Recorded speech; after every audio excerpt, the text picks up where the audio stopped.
Buongiorno a tutti, pace nel Signore Gesù Cristo. Noi iniziamo il nostro culto adorando il nome del Signore, lodando Lui e celebrando a Lui che è degno di ogni lode, di ogni onore. Noi ringraziamo la sua bontà, la sua misericordia, e il Signore ci dà ogni giorno una certezza della sua presenza, della sua cura in mezzo a noi. Amen.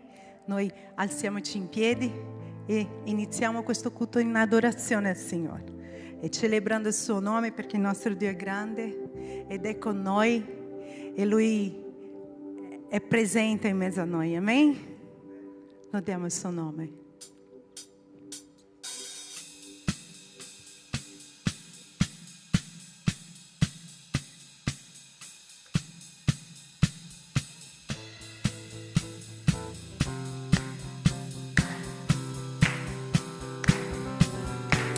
Noi ringraziamo te, Signore, perché te sei un Dio meraviglioso, sei un Dio che ci ha dato la certezza della tua presenza, Signore, per tutta questa settimana. E noi siamo qui, Signore, come la tua Chiesa, insieme, e lodiamo il tuo nome, celebriamo, Signore, la tua presenza, Signore, la tua cura verso di noi. Grande in potenza tu sei, vista ai ciechi tu dai, non c'è un altro come te. Luce nel buio tu sei, vita nel lutto tu dai, non c'è un altro come te. Il nostro Dio grande, il nostro Dio forte, Egli è di sopra di ogni altro, il Redentore, grande in potenza, sei Dio, sei Dio.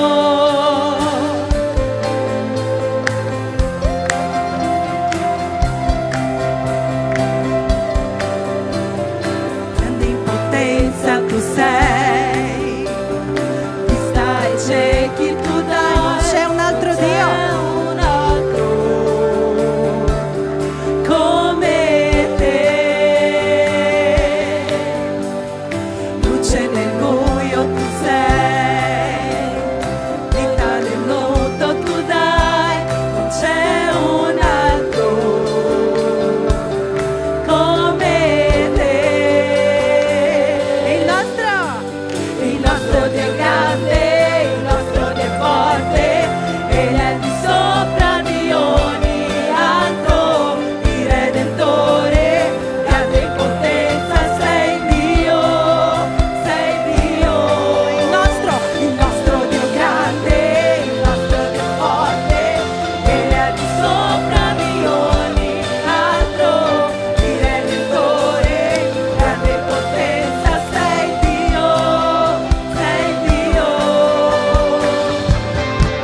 adesso io invito te a spostarti da dove sei e a cercare un fratello che non hai visto durante la settimana e dare un abbraccio, un saluto, che ci salutiamo, una settimana senza vederci e noi salutiamo, ci salutiamo e diciamo: sei benvenuto qui tra noi e noi celebriamo il nome del Signore.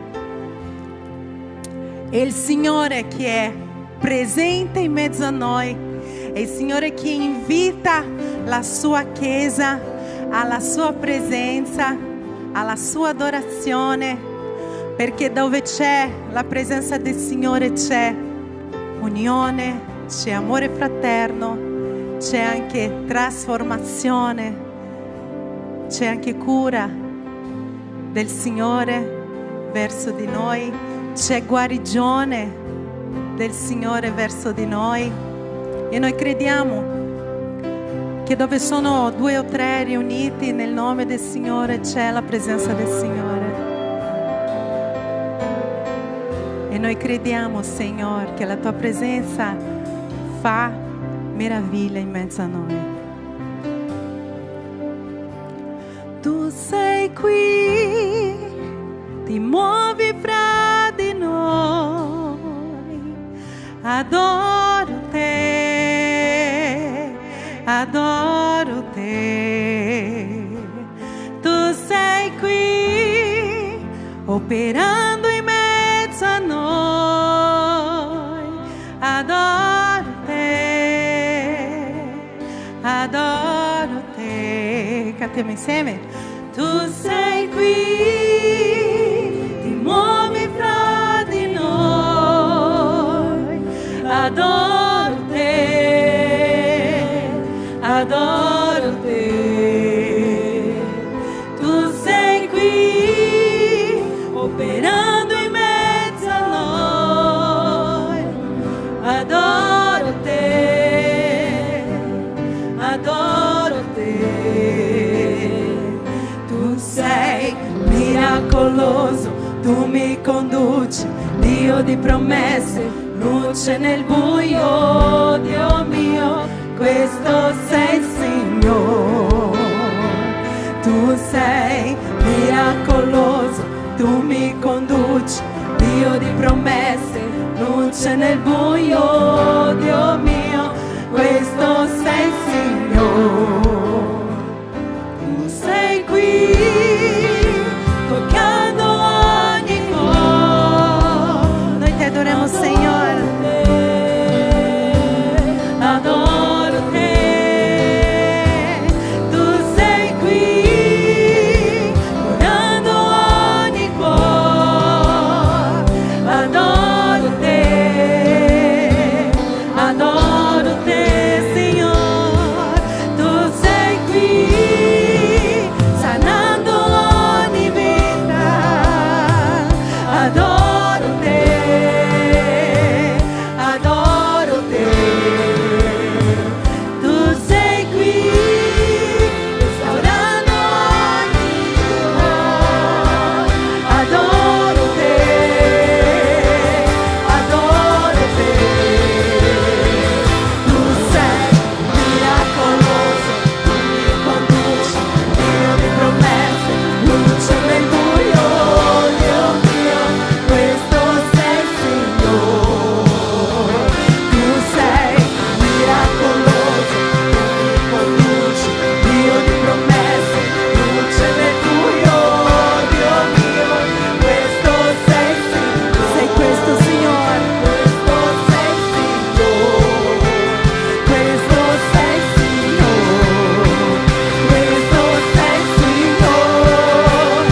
questo sei il Signore, questo sei il Signore, questo sei il Signore, questo sei il Signore, questo sei il Signore, questo sei il Signore. Anche se non ti vedo operando stai, anche se non ti sento operando stai, tu non ti fermi, tu non ti fermi, tu non ti fermi, tu non ti fermi mai. Anche anche se non ti vedo operando stai, anche se non ti sento operando stai, tu non ti fermi, tu non ti fermi, tu non ti fermi, insieme, anche se non ti vedo operando stai, anche se non ti sento operando stai, tu non ti fermi, tu non ti fermi, tu non ti fermi, tu non ti fermi mai, anche se non ti vedo operando stai, anche se non ti sento operando stai, tu non ti fermi, tu non ti fermi, tu non ti fermi mai, mi conduce, Dio di promesse, luce nel buio, Dio mio, questo sei Signore, tu sei miracoloso, mi conduci, Dio di promesse, luce nel buio, Dio mio, questo sei Signore, questo sei Signore, questo sei Signore, questo sei Signore, questo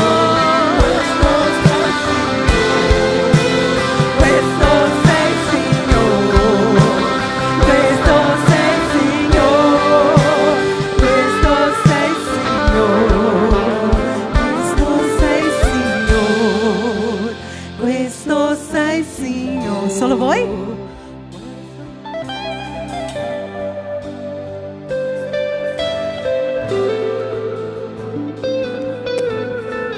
Anche se non ti vedo operando stai, anche se non ti sento operando stai, io non sento. Più forte?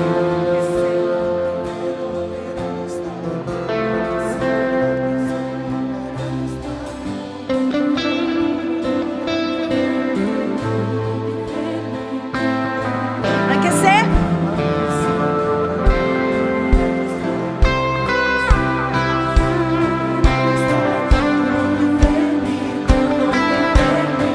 Tu non ti fermi, tu non ti fermi mai, anche se non ti vedo operando stai, anche se non ti sento operando stai, tu non ti fermi, tu non ti fermi, tu non ti fermi, tu sei miracoloso, tu mi conduci, Dio di promesse, luce nel buio, Dio mio, questo sei Signore, tu sei miracoloso, tu mi conduci, Dio di promesse, luce nel buio, Dio mio, questo sei Signore, questo sei Signore, questo sei Signore, questo sei Signore, questo sei Signore, per finire, questo sei Signore,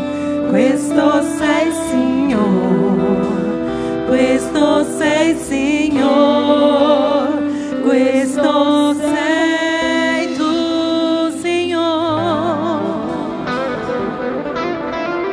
Celebriamo il tuo nome, Signore, perché noi sappiamo e abbiamo la certezza che tu ci sei, la certezza che tu ci conduci, la certezza, Signore, che nonostante tutte le cose, Signore, hai controllo di tutte le cose e che le nostre vite sono davanti al tuo altare, Signore. Noi mettiamo le nostre famiglie, i nostri figli, Signore, davanti a te, e che noi possiamo, Signore, veramente riposare in te, oh Padre, perché noi sappiamo, Signore, che tu hai pagato il prezzo, tu ci hai comprato, Signore, acquistato, e noi siamo tuoi, e noi celebriamo te, Signore, questa mattina e diciamo, Signore, noi siamo tuoi, apparteniamo a te, oh Padre, e abbiamo fiducia, Signore, in colui che ci ha dato, Signore, colui che ci ha dato per noi, per la nostra salvezza, affinché io possa avere la vita eterna, la vita in abbondanza in te, oh Padre.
volto, Signore. Vedrai il tuo volto e mi dirai che tu mi ami. Alla croce adoro te, hai sparso il sangue tu per me. No, non c'è più grande amore. Nella tomba non sei più, sei nella gloria di lassù. Nessuno ci separerà. Alla croce adoro te, hai sparso il sangue tu per me. No, non c'è più grande amore. Nella tomba non sei più, sei nella gloria di lassù. Nessuno ci separerà.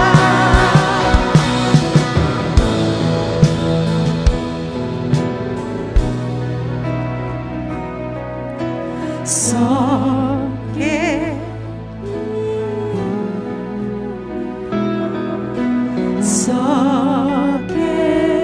mi ami. Ancora un'altra volta. So che mi Tu puoi dire questo? So che mi ami. Io una certezza e so Che mi ami, Signore. So che mi ami. Alleluia al tuo nome, Signore. E io so che tu mi ami, oh Padre. So che tu prendi cura di noi e so che tu sei con noi ad ogni passo che noi diamo, Padre.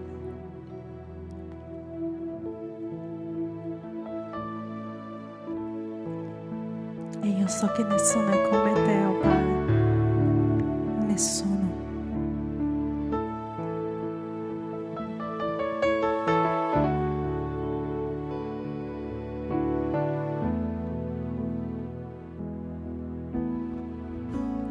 Mio Gesù, Signore,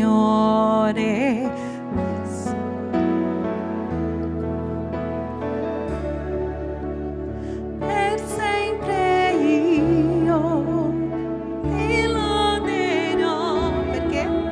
Perché solo tu Dio sei.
adorerò il tuo nome, Signore.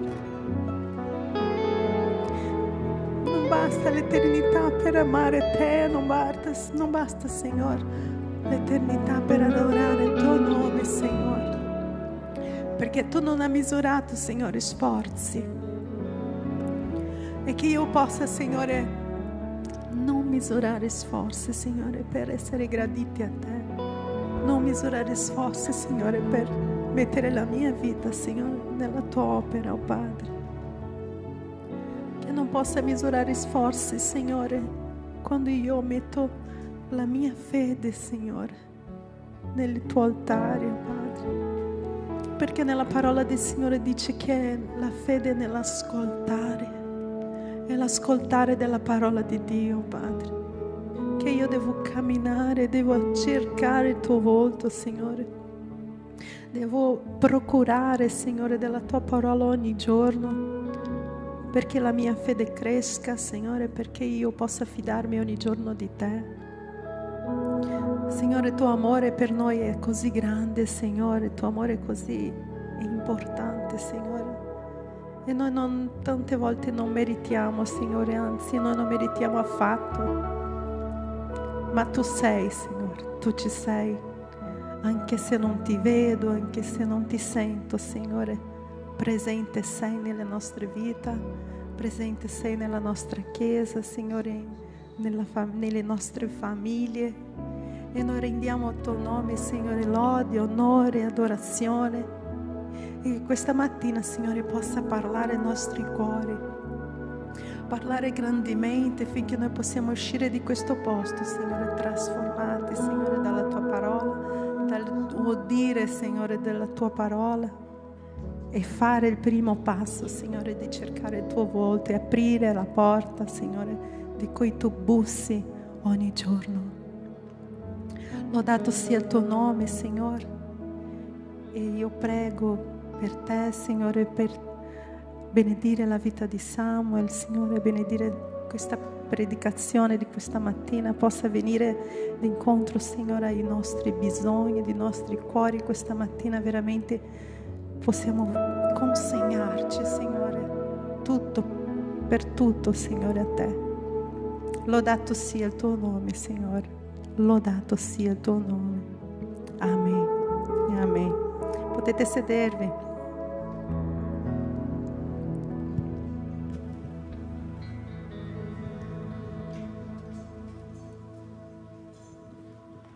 Ok, bene, allora, innanzitutto buona domenica, sempre un piacere essere qui, no? Insieme alla comunità di Cristo, insieme a questa famiglia sovrannaturale legata da qualcosa di molto più profondo di un semplice legame di sangue, ma legati da quel sangue che è di Cristo. E oggi in particolare vi vorrei parlare di una parabola che credo che molti di voi già conoscono, che è la parabola del seminatore. La possiamo trovare ripetuta 3 volte nei Vangeli, da 3 punti di vista diversi. E per quanto sia una parabola, diciamo, semplice, di facile interpretazione, credo che la prima volta di averla vista sia stata nel ministero infantile, perciò tanti anni fa, quando ero ancora un bambino, trovo che possiamo ancora oggi imparare qualcosa di nuovo. In particolare mi voglio concentrare sulla versione che possiamo trovare in Matteo. Perciò se volete aprire le vostre Bibbie, Matteo 13, ok? Io mi sono portato la mia Bibbia qua per avere un'idea dei tempi, vedere se qualcuno di voi riesce a trovarlo prima di me. Perciò Matteo 13 possiamo trovare questa parabola. Ok, forse sono arrivato un po' troppo presto. Qualcuno che l'ha trovato possa dirmi amen? Pochi amen. Chi non l'ha trovato può dirmi misericordia? Nessun misericordia? Wow, perfetto, bellissimo. Perciò leggiamo insieme Matteo 13, dal versetto 3 al versetto 9. Il seminatore uscì a seminare. Mentre seminava, una parte del seme cadde lungo la strada. Gli uccelli vennero e la mangiarono. Un'altra cadde in luoghi rocciosi dove non aveva molta terra e subito spuntò perché non aveva terreno profondo, ma, levatosi il sole, fu bruciata e, non avendo radice, inaridì.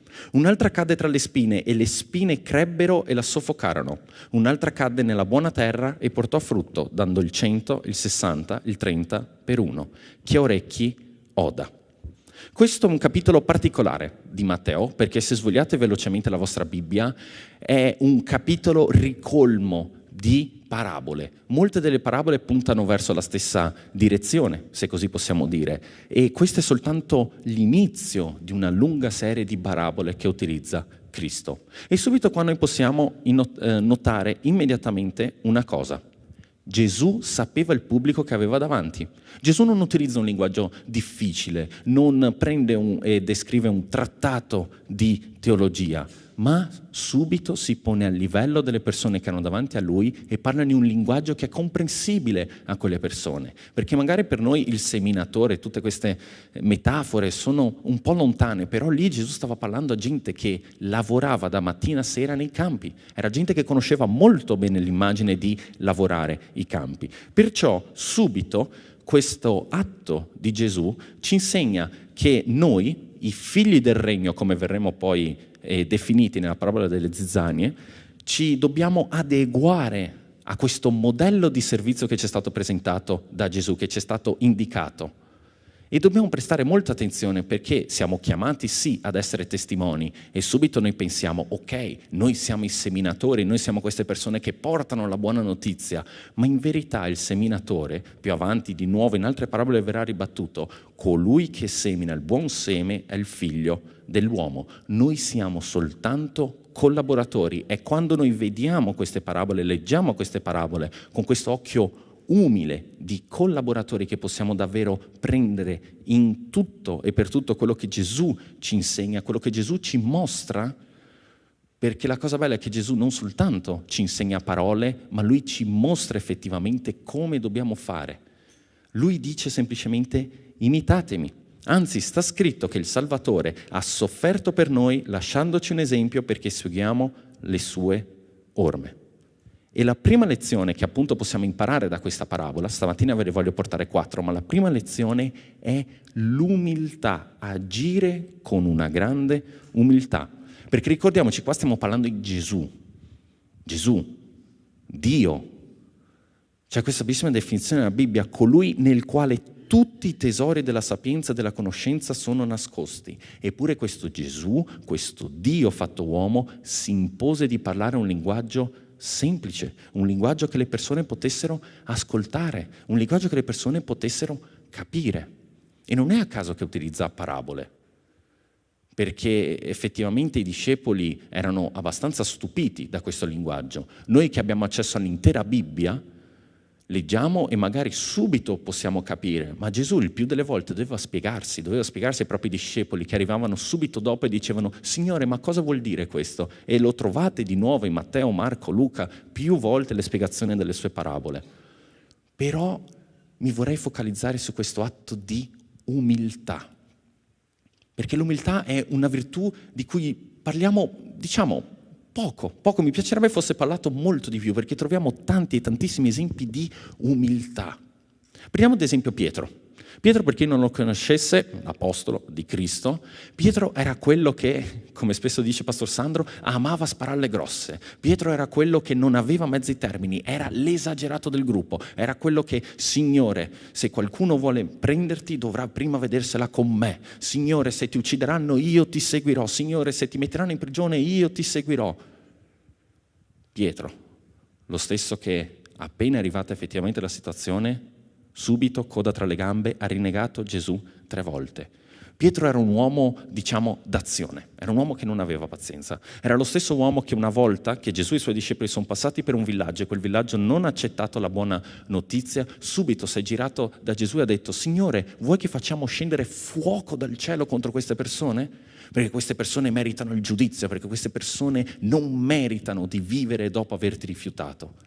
Eppure proprio Pietro, questo uomo d'azione, questo uomo violento, che scrive nella sua lettera in 1 Pietro e ci dice e tutti rivestitevi di umiltà gli uni verso gli altri perché Dio resiste ai superbi ma dà grazia agli umili. Umiliatevi dunque sotto la potente mano di Dio affinché Egli vi innalzi a suo tempo, gettando su di Lui ogni vostra preoccupazione, perché Egli ha cura di voi. Parole pesanti. Umiliatevi. Immaginate di arrivare da un amico, da un collega, da un familiare e dire: ah sì, io ieri sono stato umiliato. Quella persona ti guarda e subito: oh wow, chi è che ti ha trattato così male? Eppure questo è l'invito della parola: umiliatevi, rivestitevi di umiltà gli uni verso gli altri. Questo è soltanto un esempio. Un altro esempio molto famoso lo possiamo trovare nella vita di Paolo. Paolo, quel credente doc, quell'anima da 10 lode, quel credente che secondo la legge ebraica, che ricordiamo più di 4.000 precetti, era un uomo irreprensibile. Quel Paolo, quello che era disposto ad ammazzare, a ferire nel nome di quel Dio in cui credeva, quel Dio del Vecchio Testamento, quel Dio che veniva macchiato dalla presenza di questi cristiani, Paolo scrive in 2 Corinzi: io, Paolo, vi esorto per la mansuetudine e la mitezza di Cristo. La cosa che trovo tanto interessante è che sia nell'esempio di Pietro che nell'esempio di Paolo non dicono: mi raccomando, umiliatevi per i vostri fratelli. Quando siete in chiesa lasciate la superbia alla porta. No, non c'è nessuna specificazione del genere. È: rivestitevi di umiltà gli uni verso gli altri. Tutti. Umiliatevi dunque sotto la potente mano di Dio, la domenica, il sabato, tutti i giorni. E quando si parla di umiltà, a me piace sempre portare un altro esempio, che è anche lì una figura che parliamo poco, perché sto parlando di Maria. E Maria, non prendete di male, di solito ne parliamo poco perché quando viene espressa la figura di Maria sempre ci ricordiamo in quello che hanno i cattolici, no? Questa mistificazione, questa donna che è stata elevata praticamente a un ruolo simile a quello di Dio, in alcuni casi chiamati la co-redentrice. Eppure a me piace davvero davvero tanto, perché ricordiamoci, a Maria è arrivato un messaggio da parte dell'angelo del Signore: guarda, tu in grembo hai il Salvatore, hai Dio, hai il Messia. E lì Maria cosa risponde? Lei avrebbe potuto dire: ecco, io sono la rosa del mattino, ecco, io sono la regina del cielo, il rifugio dei peccatori, venite a me, anime perse, perché io sono speciale, io sono degna, il Signore mi ha guardato con occhio favorevole. No. Se andiamo a leggere nel Vangelo di Luca, nel primissimo capitolo, Maria risponde a questa chiamata con: ecco, io sono la serva del Signore, mi sia fatto secondo la tua parola. Che grandissimo esempio di umiltà. Primissima lezione che possiamo imparare dalla parabola del seminatore, neanche andando effettivamente nel testo. Umiltà, l'umiltà di Cristo, l'umiltà di Paolo, l'umiltà di Pietro, l'umiltà di Maria. Poi proseguendo possiamo trovare un bellissimo esempio da parte di Cristo, che è quello della fedeltà. E neanche tanto, non vorrei tanto concentrarmi sulla questione di fedeltà a Dio, che naturalmente quello è qualcosa degno di nota, ma una fedeltà invece di portavoce. Gesù era fedele al messaggio che stava portando. Nel parlare con Zaccheo, lui disse: il figlio dell'uomo è venuto per cercare e salvare ciò che era perduto. Così, in qualità di seminatore, Gesù, indovinate, è venuto per cercare e salvare ciò che era perduto. Gesù era fedele alla sua chiamata, era fedele al suo messaggio. Lui poteva effettivamente dire, come ci viene espresso nelle scritture: colui che mi ha mandato è con me, egli non mi ha lasciato solo perché faccio sempre le cose che gli piacciono, in Giovanni.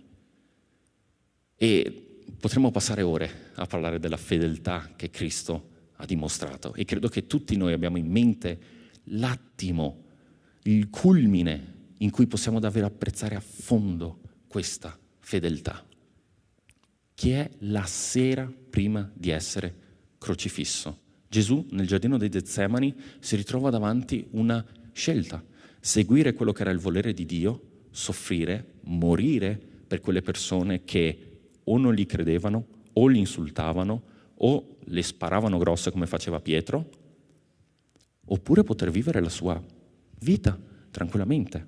Eppure, frase celebre, persino fuori dalla Chiesa, ormai è diventata un proverbio della lingua italiana, ormai è diventato un modo di dire, quando Gesù nel giardino dei Getsemani disse: non quello che io voglio, ma quello che tu vuoi. Fedeltà al messaggio, fedeltà a quello che era il compito affidatogli da Dio. E oggigiorno fedeltà è qualcosa di, diciamo, un po' scomodo. Non a tutti piace la fedeltà. Certo, piace avere amici fedeli, ma quando si parla di fedeltà a un messaggio, fedeltà a un'immagine, le persone lì crollano. Perché quello che noi profetizziamo, quello che noi parliamo alle persone, diciamo alle persone, è questo messaggio di morte. Come cristiani noi dobbiamo morire a noi stessi, e questo è un messaggio scomodissimo, ammettiamolo, perché se oggi io vado all'università, vado a qualche laurea in scienze delle comunicazioni, subito mi vengono a dire: guarda, tu devi impegnarti ad ascoltare quello che il pubblico vuole e cercare di assecondarlo, non devi dire qualcosa che al pubblico dispiace, se no nessuno ti ascolterà. Tu devi in qualche modo fare qualcosa, accaparrarti l'attenzione del pubblico con qualcosa di piacevole. No, non puoi dire questo messaggio a dire alle persone che si devono umiliare, non puoi dire alle persone che sono deboli senza il Signore.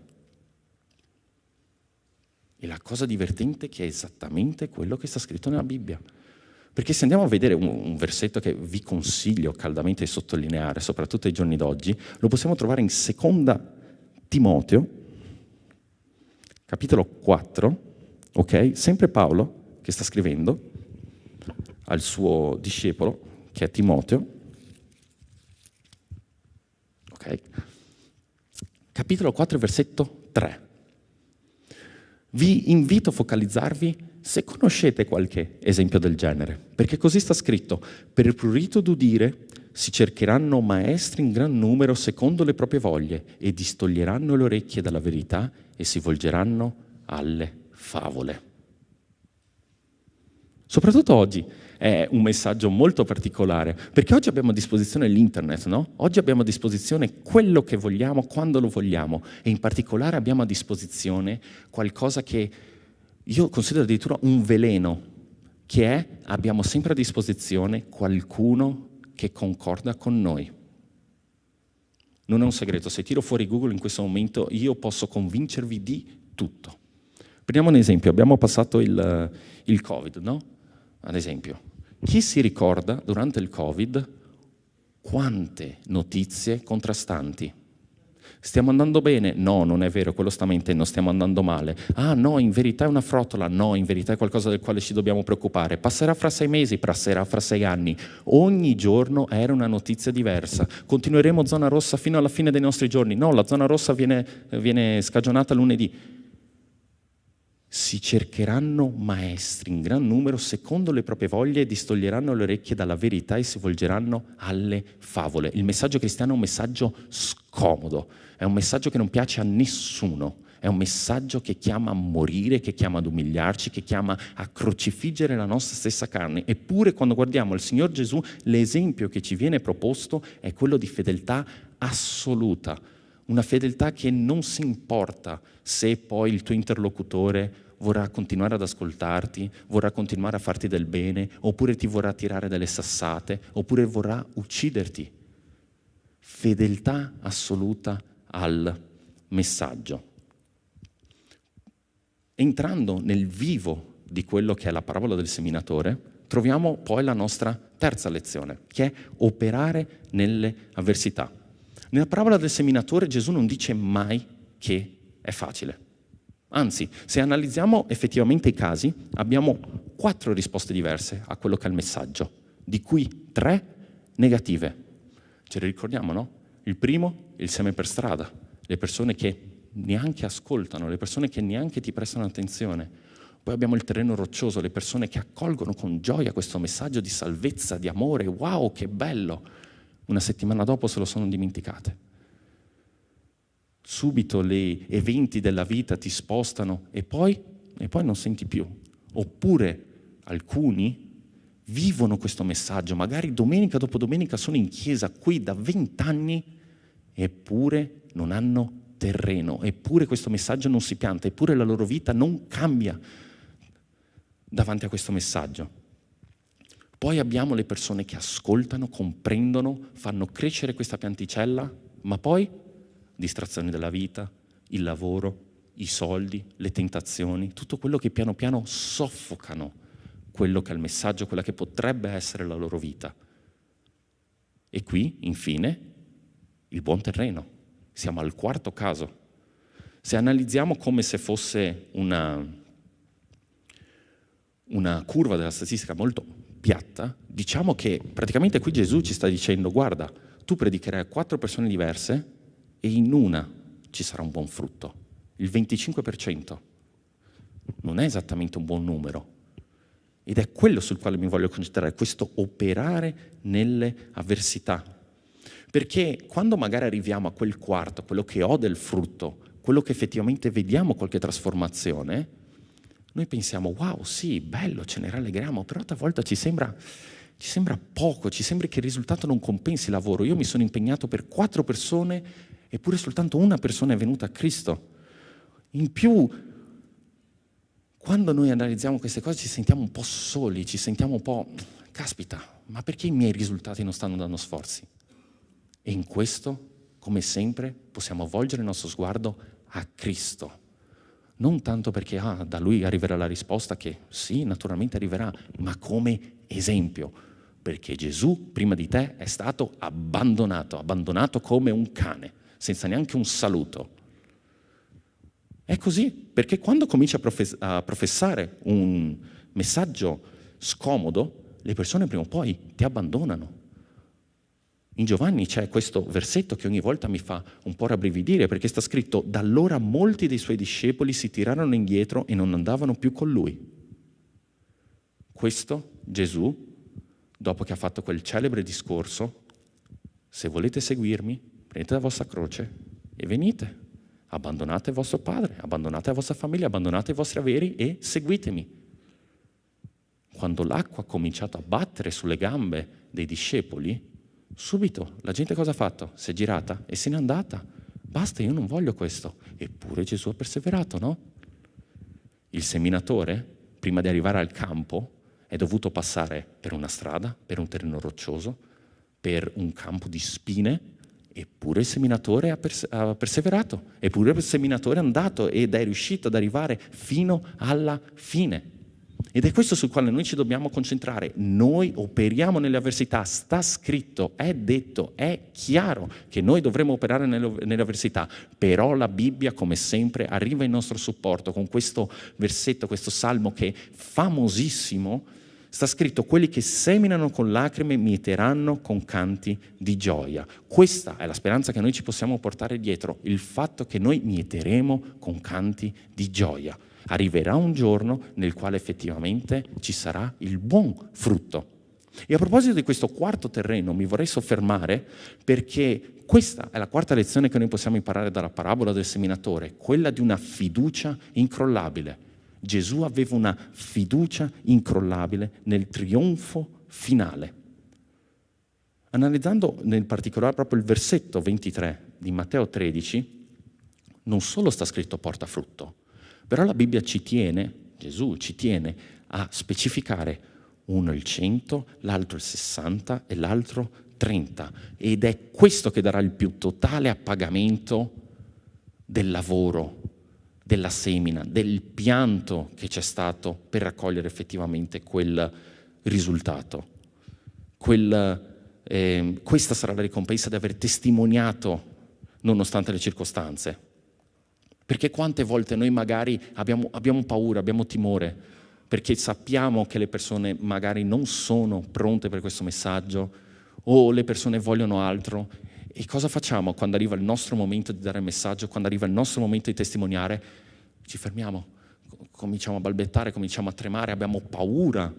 E questo rende un po' la nostra testimonianza povera, no? Perché una persona che arriva da te e ti dice di cose incredibili, cose che nessun occhio ha mai sentito, nessun orecchio ha mai udito, e trema e lo dice con la voce un po' sottile, cosa fai? Gli credi? No, questa persona non è neanche lei convinta nel messaggio che mi sta portando, perché ci dovrei credere io?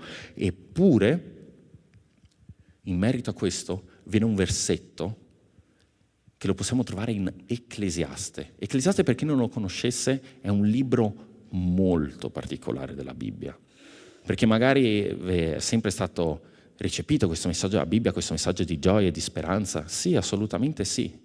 Poi arriva il libro di Ecclesiaste. Il libro di Ecclesiaste è scritto da Salomone, questo re di Israele, che aveva tutto nella vita. Tutto quello che una persona poteva avere, lui l'ha avuto, ha potuto sperimentarlo.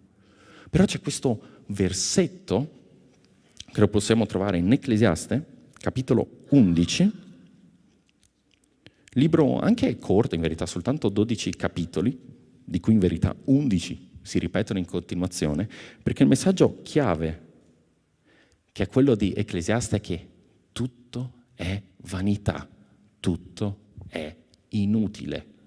Qualsiasi cosa tu faccia oggi, domani scomparirà, se non domani, dopodomani. Ti sforzi, costruisci una casa che tra 10 anni magari verrà demolita. Quindi perché tutto questo? Eppure ed è proprio in Ecclesiaste, è proprio questo re che ha visto tutto, che ha vissuto tutto e che dice che la propria vita non ha più un perché, non ha più una direzione. È proprio in questo libro che nel capitolo 11, versetto 6, noi troviamo: fin dal mattino semina la tua semenza e la sera non dar posa alle tue mani, poiché tu non sai quale dei due lavori riuscirà meglio, se questo o quello, o se ambedue saranno ugualmente buoni. Questo personaggio che di nuovo dice tutto è inutile, tutto è nelle mani del neanche caso, ma non hai controllo sulla tua vita, su quello che fai, sul risultato del tuo lavoro. Questa stessa persona dice: tu non smettere di lavorare, che sia oggi, che sia domani, che sia mattino, che sia sera, che sia nei campi, che sia a casa, continua a lavorare perché tu non sai dove ci sarà il risultato. E qui di nuovo c'è un richiamo a quella umiltà presentata da Gesù, perché noi spesso vogliamo collaborare come seminatori, no? Noi vogliamo arrivare, trasmettere la buona novella e subito vogliamo vedere i risultati, quando in verità i tempi di Dio non sono i nostri. E noi spesso ci dimentichiamo di quello, vogliamo vedere i risultati, quando magari i risultati arriveranno non per noi. Magari noi oggi seminiamo, non per noi. Magari noi oggi seminiamo, ma domani qualcun altro raccoglierà e noi dobbiamo lasciare questa arroganza di voler vedere effettivamente un risultato. Dobbiamo concentrarci non tanto su vedere il risultato, ma su questa fiducia incrollabile nel trionfo finale. Perché? Perché è questo l'esempio che ci dà Gesù. In Isaia 53, che è diciamo il manifesto di quello che è la figura di Cristo, l'abbiamo analizzato a fondo in uno dei nostri campeggi degli adolescenti, sta scritto nel versetto 10 e 11: dopo aver dato la sua vita in sacrificio per il peccato, egli vedrà una discendenza, parlando di Cristo. Poco più avanti, dopo il tormento dell'anima sua, vedrà la luce e sarà soddisfatto. Questa soddisfazione, noi dobbiamo avere piena e completa fiducia in questa soddisfazione, in questo raccolto che darà 100, 60 e 30. In adempimento a questo è stato scritto in Ebrei 12: per la gioia che gli era posta dinanzi, egli sopportò la croce, disprezzando l'infamia, e si è seduto alla destra del trono di Dio.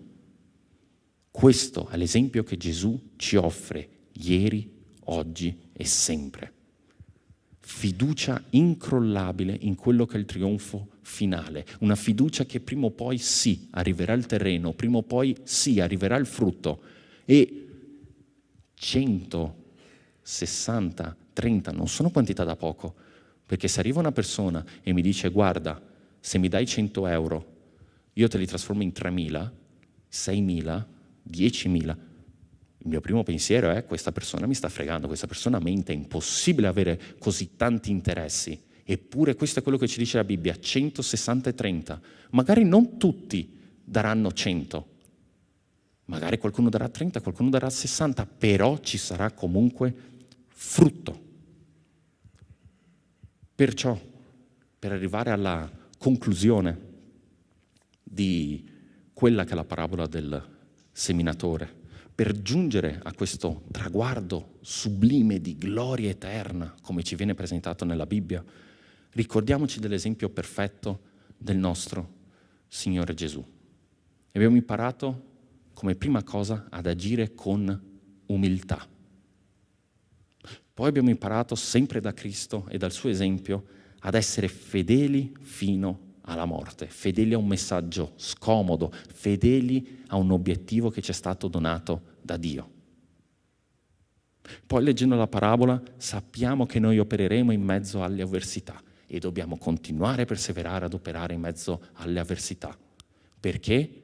Perché abbiamo una fiducia incrollabile in quello che è il trionfo finale. E c'è poco da dire sulla Bibbia che sia effettivamente nuovo, perché andando avanti si ricalcano quei messaggi, quelle parole. E così è, fortunatamente per noi, qualcosa di semplice. Però anche se c'è scritto sulla carta semplicità, ovviamente non è semplice da attuare. E questo credo di poter parlare a nome di tutti, l'abbiamo vissuto nella nostra pelle. Eppure è questo il segreto della vita cristiana. Camminare come Egli camminò. Chi dice di camminare in Lui deve camminare come Egli camminò. Prendi esempio da Cristo, prendi esempio da Gesù, prendi esempio dalla sua umiltà, dalla sua fede, dalla sua perseveranza, dalla sua abilità nel riconoscere il suo compito e farlo. Perciò preghiamo insieme per concludere il nostro culto. E in questo momento di preghiera, anche di riflessione, ti invito a chiudere gli occhi, piegare il capo, concentrarti su quello che hai appena sentito, su quello che abbiamo letto con questo messaggio di Cristo, questo esempio di Cristo. Vorrei pregare insieme a voi. Ti ringraziamo, Padre, per la giornata che ci hai dato, per la nostra comunità, per la nostra Chiesa, per l'opportunità che abbiamo oggi di imparare dalla tua parola e imparare dalla Bibbia.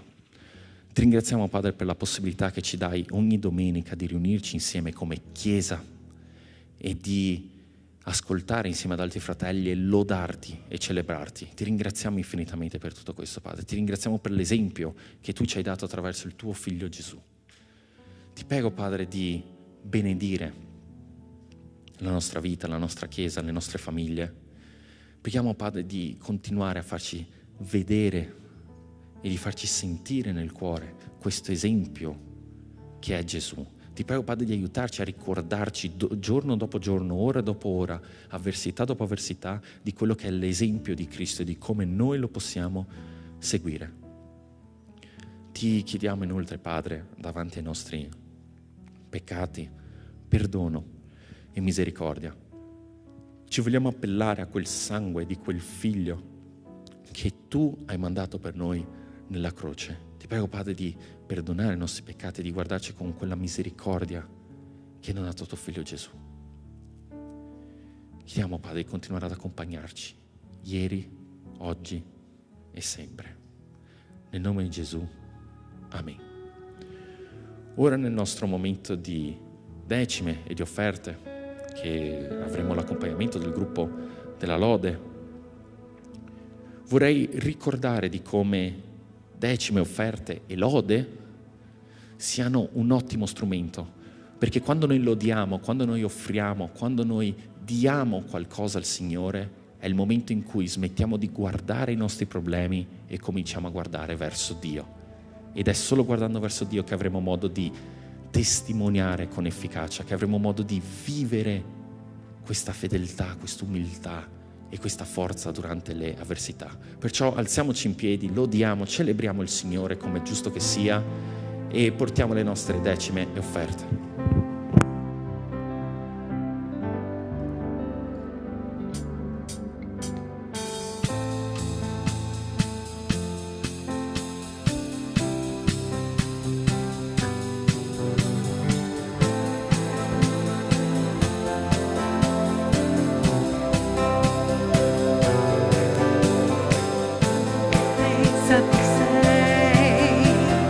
Mi stai ciechi tu dai, non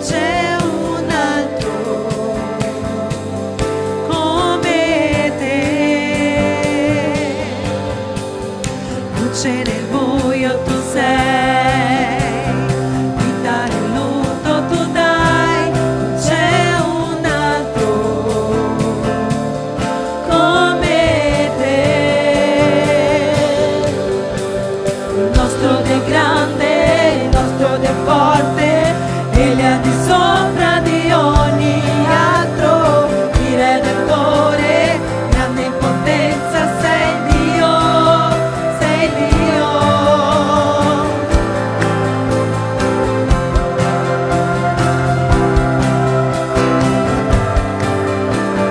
Grande in potenza tu sei, stai ciechi tu dai, non c'è un altro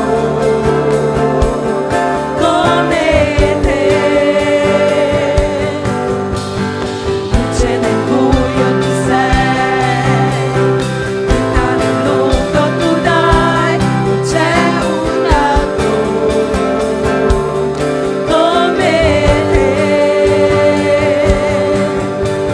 Il nostro Dio è grande, il nostro Dio è forte, Egli è di sopra di ogni altro, il Redentore, grande in potenza, sei Dio, sei Dio. Il nostro Dio è grande, il nostro Dio è forte, Egli è di sopra di ogni altro, il Redentore, grande in potenza, sei Dio, sei Dio.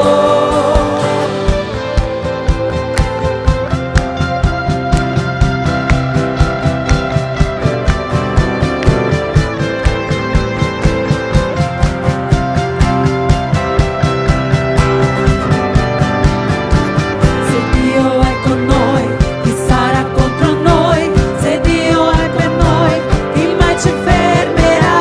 Se Dio è con noi, chi sarà contro noi? Se Dio è con noi, chi mai ci fermerà? Se Dio è con noi, chi sarà contro noi? Se Dio è con noi, chi mai ci fermerà?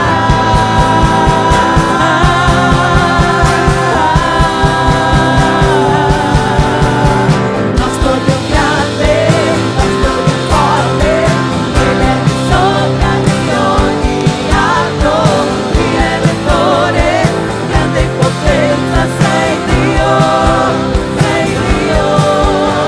Il nostro Dio è grande, il nostro Dio è forte, Egli è di sopra di ogni altro, il Redentore, grande in potenza, sei Dio, sei Dio.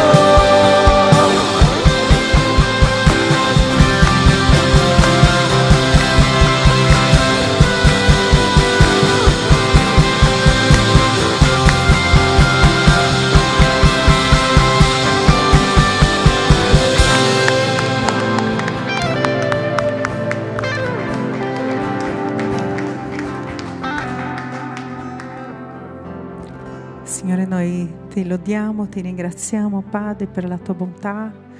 Ti ringraziamo, Signore, perché tu ci hai permesso, Signore, di essere qui, consegnare le nostre vite nel tuo altario. Padre, grazie, Signore, per ogni famiglia, Signore, ogni persona che ha donato, Signore, che ha dato la decima.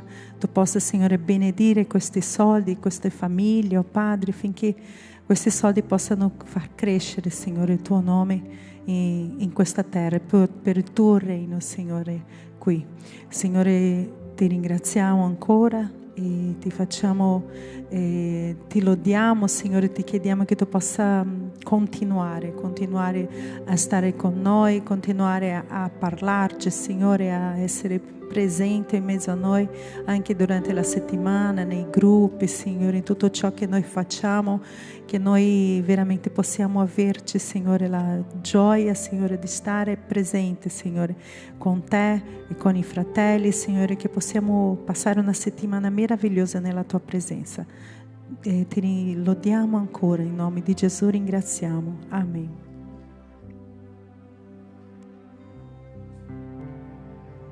Ok, giusto per completare, giusto 2 minuti per gli avvisi perché oggi ce ne sono pochi. Salutiamo sempre Pastor Caio in Brasile. Per chi ne avesse bisogno, Pastor Caio sarà comunque qui a maggio, ok? Ritornerà. Passo Sando che stamattina a Belluno, poi sarà a Conegliano. Gli avvisi in particolare per la nostra comunità sono i nostri campeggi, quindi abbiamo il campeggio degli adolescenti, che è il Prayer Camp, che sarà a luglio, Santa Giustina, Belluno, molti dei nostri ragazzi già conoscono la località, hanno già avuto modo di partecipare.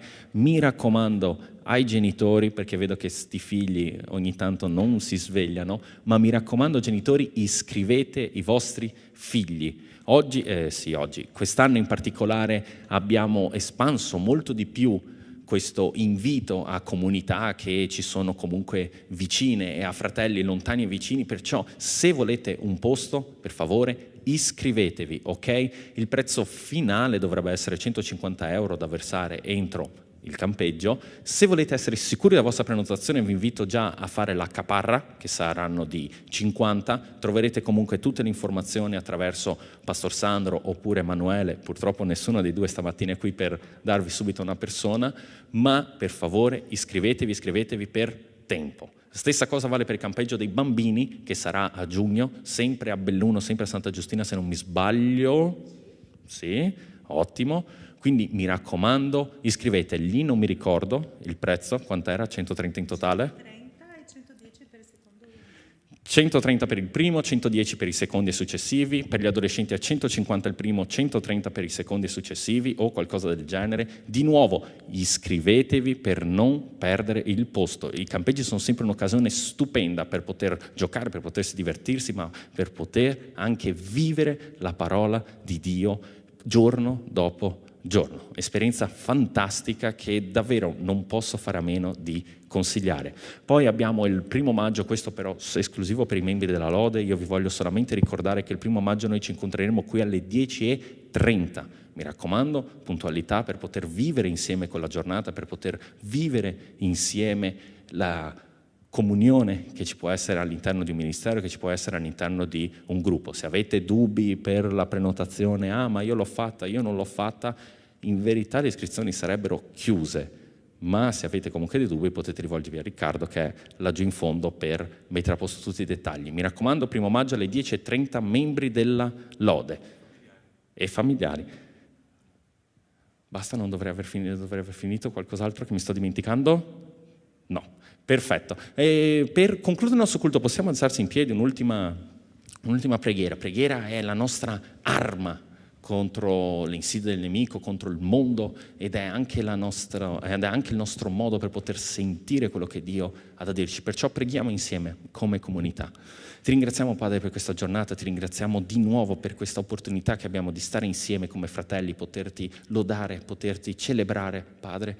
E ti prego di benedire la tua Chiesa, la tua comunità, che sia qui a Treviso, che sia nelle altre, che sia in Italia, che sia nel mondo. Padre, accompagna la tua Chiesa oggi e sempre, perché tu ce l'hai promesso, tu ci hai detto che saresti stato con noi, perciò noi adesso invochiamo questa promessa su di noi. Padre, per favore accompagna la tua Chiesa, non perché ce lo meritiamo, ma sempre attraverso solo il sangue del tuo Figlio amato. Nel nome di Gesù, amen. Buona domenica, che Dio vi benedica.